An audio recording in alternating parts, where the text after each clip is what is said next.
What happens when we die? It is one of man's most enduring questions. Depictions of an afterlife date back tens of thousands of years. It can be found etched on stone in cave walls and painted on artifacts unearthed at ritual burial sites around the world. It is hidden in secret burial chambers deep in the Egyptian pyramids, as well as the ancient passage tombs of Scotland and Ireland. It is depicted in the artwork, places of worship, and sacred texts of the Christians, the Jews, the Muslims, the Hindus, and other religious and spiritual disciplines being practiced around the world today. Yet it still requires great faith to accept these beliefs, something we find in short supply in our ever faster paced, more materialistic culture.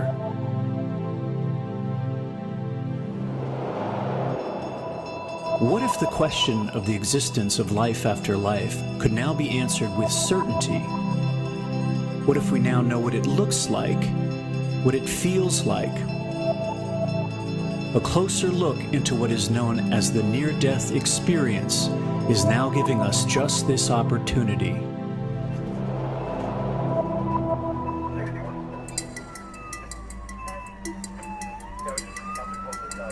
Advances in medicine, particularly more effective resuscitation techniques introduced in the 1960s, has enabled doctors, nurses, and EMTs to bring millions of clinically dead people back to life, something that was not possible before this time.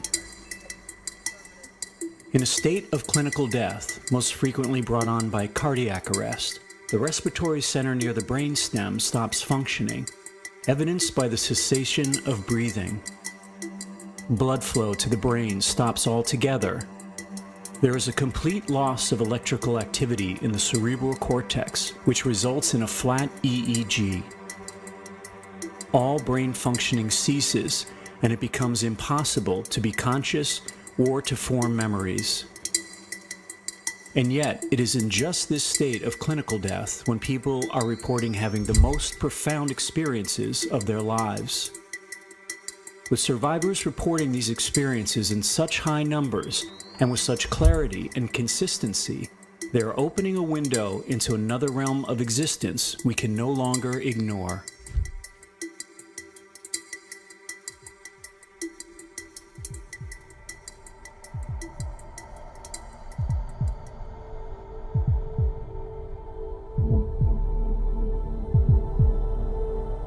A near-death experience is a profound and life-changing event which follows a markedly consistent progression, beginning with an awareness that the person has died, accompanied by an overwhelming sense of peace. The majority have an out-of-body experience where from above they see their bodies as doctors and nurses attempt to resuscitate them. In a state of enhanced consciousness people describe as more real than real, they find themselves being pulled up and out of the room into what looks like a dark tunnel or path. They may be met by departed loved ones or spiritual beings who greet them and help guide them forward towards an intense light. As they pass through and out of the tunnel, they enter an expansive world that radiates an unconditional love they cannot fully articulate. All around them they describe a wondrous beauty, colors they have never experienced before, flowers and grass and trees that glow with energy, light coming not from a sun, but radiating from everything within this realm. Time loses all meaning as past, present, and future become one. They may meet a spiritual being who will guide them on a life review. Here, they will see and relive all of the events of their lives. But this time, they will also experience them from the perspective of those who are affected by those events, good and bad. Some will describe meeting God or a godlike figure, radiating an intense and absolute love. They are in awe and humbled that they would be the subject of this being's complete and absolute attention. They express feeling as if they are finally home. They may have questions answered, learn of their life's purpose, receive insights into the meaning of our existence, and some will be shown the mysteries of the universe itself. Some say they felt they were there for hours, others days, or even months. But ultimately, a border is reached. Some are given a choice to stay, but most are told their work is not finished, and they must go back. None want to re-enter their bodies, not just for the physical pain. They experienced so much more freedom in what felt like their truer manifestation. They do not see how they will fit into what now seems so small and confining. And upon their return, they describe an intense sadness at having to leave this realm, but a comfort in knowing they will one day return. We may not know what lies beyond that barrier, but we now know there is something more.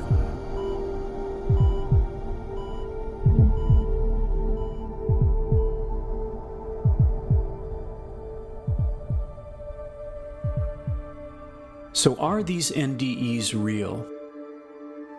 The statistical significance of the vast amount of peer-reviewed, published research accumulated by independent researchers and those associated with respected universities and medical institutions around the world can no longer be ignored.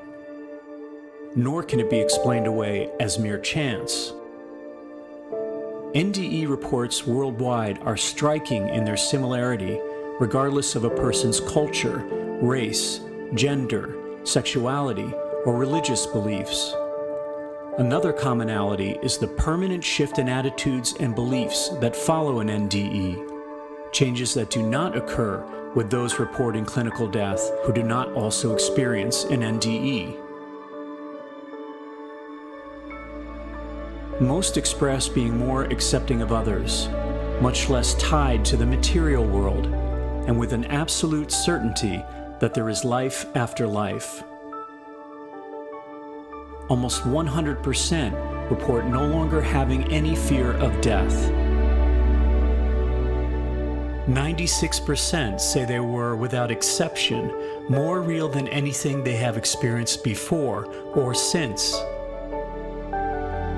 And 54% report major life changes, with follow-up studies 20 years later showing virtually no fall-off in the intensity they originally experienced.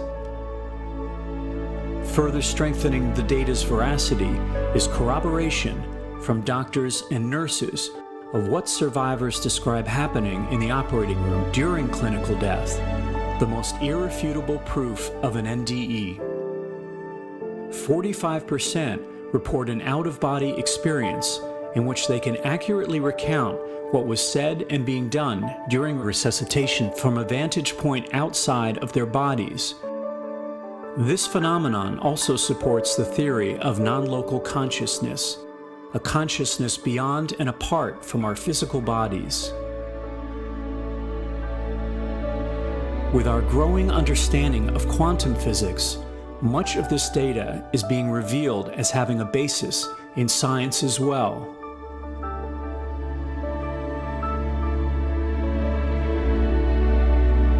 The vast and growing body of evidence, collected over half a century, clearly supports what those cave paintings and spiritual texts have been telling us for thousands of years. We are much more than the physical, material world we see around us. We are much more than our bodies. Death is not an end to our being. It is merely a transition into a different, more expansive existence. It is no longer necessary to debate the existence of an afterlife. It is time we now begin to embrace and discuss its implications for each of us and the human race itself.